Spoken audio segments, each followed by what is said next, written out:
ดำบรรพ์บุรุษผู้ใจอาจหาแดนสวรรค์นั้นน้อมา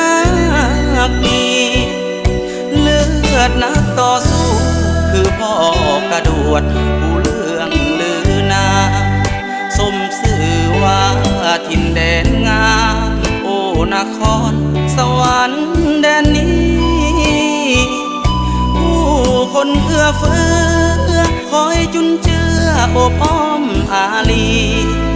แม่ของเป็นสายนาทีสวรรค์แดนนี้เรื่องลือเมืองลา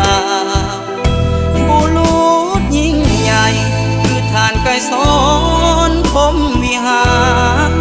ทานนุหาภูมิสวรรค์สื่อสถานไปทั่วแดนลาวลุงพูนสีประเสริฐกำเนิดอยู่สวรรค์บ้านเฮาบ่อนรวมบุรุษของลาวโอ้สวรรค์เป็นแดนยิ่งใหญ่โอ้น้องถิ่นทางเมืองสวรรค์งามเกินที่คิดเป็นแดนของเศรษฐกิจตึกและห้างเสียดฟ้าเลี้ยงลาย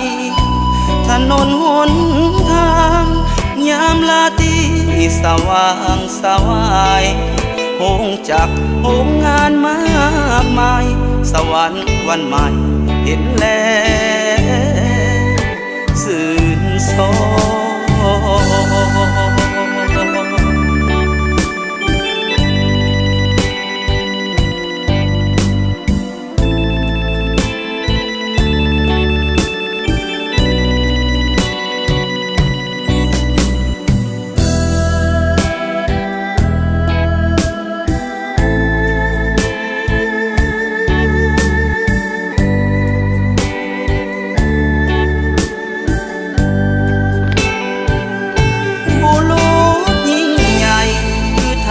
สอ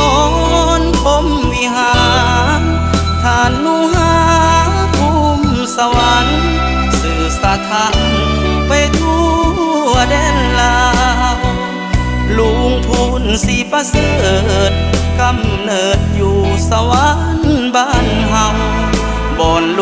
วมบุรุษของลาวโอ้สวรรค์เป็นแดนยิ่งใหญ่โอ้น้องถิ่นทางเมืองสวรรค์งามเกินที่คิดเป็นแดนของเศรษฐกิจ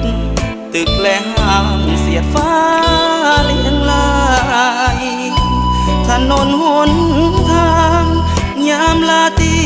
สว่างสวายโฮงจักโฮงงานมากมายสวรรค์วันใหม่เห็นแล้วสื่นโซ